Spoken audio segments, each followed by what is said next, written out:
Well, 2/3 of all Aussie households have a pet, and 5 million of those are man's best friend. But not all dogs are the playful poochers that we know and love. Recent headlines show a spike in dog attacks, with renewed calls to ban dangerous breeds. But will stricter laws make our communities safer, or do owners need to take responsibility? For more, we welcome senior dog trainer Rebecca Chin from Canine Pro and her beautiful pooch. Look at Blaze. Hello, guys. Good morning. Hi, thank you for having us. Let's talk about this. You've been a trainer for over a decade, Yep. But we have to ask a controversial question.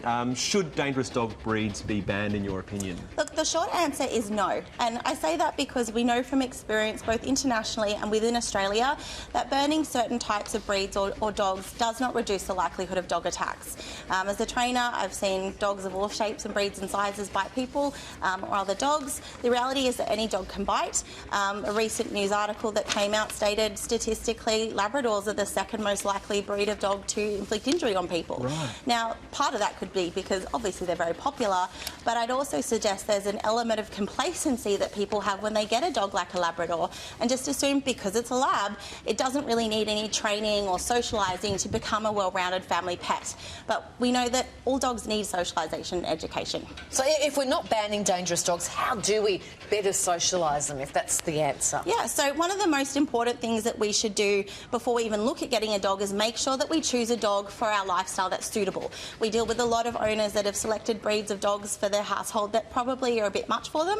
So the first part is they have to pick a dog that's suitable for their needs. The next part is understanding that effective socialisation is not about just taking a puppy to a dog park and letting it play with lots of dogs. In fact, that can create behavioural problems down the track. Socialisation needs to be effective, and it really is about making sure, sit down, Bob, she wants a cuddle, making sure that puppies are given lots and lots of different experiences and taught how to behave in different environments. I've always felt that it's often the owners who can sometimes, you know, bring out the worst behaviour in the dogs, in my opinion. But who do you think benefits more from that training, the owners or the dogs? Well, the owners need the education to be able to implement the training in the first place. So as a dog trainer, a lot of people assume my job is just playing with dogs all day, and certainly that's a large part of what I get to do.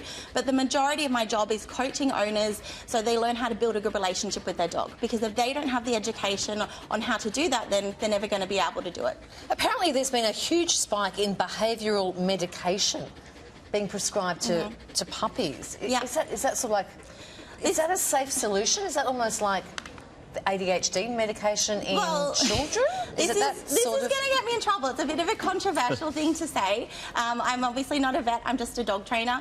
But certainly in the last 5 to 10 years, we've seen an alarming rate of dogs coming into our training facility who are heavily medicated for behaviours that are actually normal for their breed to display in place of effective training. So a lot of times the first port of call has been medicating them rather than educating them. Some of them are as young as 12 weeks of age. Wow. So puppies that are displaying behaviours that are normal puppy behaviours like mouthing or jumping or overexcitement, instead of being taught how to behave, they're just given medication to essentially sedate them. To like calm them, a bit like sort of... Yeah, but if there's nothing, you know, wrong with them neurologically, then that's not really going to help them. Now, that's not to say there aren't some cases we've worked with where dogs do benefit from medication alongside a behaviour modification program, but the number of dogs that we see in that situation, and we work closely with our vet to add that medication to their training program, is very rare comparative to how many dogs we have coming in, often with multiple medications that they're on. Right, and for anxiety too, I guess. And you're not just a dog trainer, it's a very important role. So, yeah,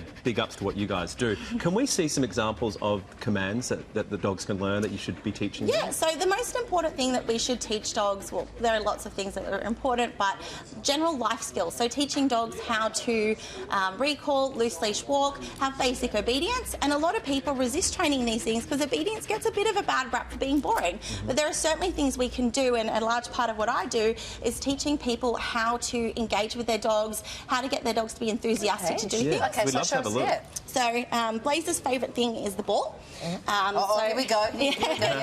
So she loves a ballie. Ready? Sit. Down. Sit. Yes, good job. So it's important that she doesn't take the toy unless I ask her to. So we have really good reward control. So you can see how badly she wants the toy. But she has obedience behind her and good ability, look at her looking at me, not the ball, to wait until I say yes, then she'll take the ball. So quick. So her engagement, out, Down.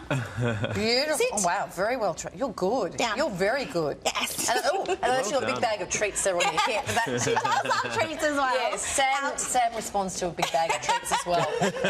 He's I'm not going to there. ask you to scratch my tummy again. Thank you so much, and keep up the You're amazing welcome. work. Thank It's you. so great what you guys are doing. Just ahead, the not-so-genius idea that has fashionistas in a flap.